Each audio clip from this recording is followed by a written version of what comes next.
আপনি কি জানেন যে হাই বিপি পেশেন্টরা, আমরা এতদিন শুনেছি নুন বিপি পেশেন্টদের জন্য শত্রু, কিন্তু সেই নুনই বিপি পেশেন্টদের জন্য অমৃত হতে পারে। প্রয়োগ কিভাবে করবেন?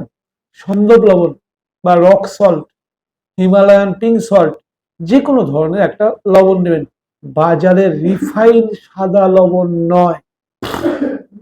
এক বালতি জলে হাফ কাপ ওই লবণ দিয়ে গুলে নিন। স্নানের পরে প্রতিদিন মাথা বাদ দিয়ে গায়ে ওই লবণ জল ঢেলে দিন, দিয়ে আর জল ঢালবেন না।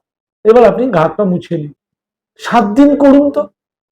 7 দিন করার পরে আপনি দেখুন তো আপনার বিপি কন্ট্রোলে আসে কিনা।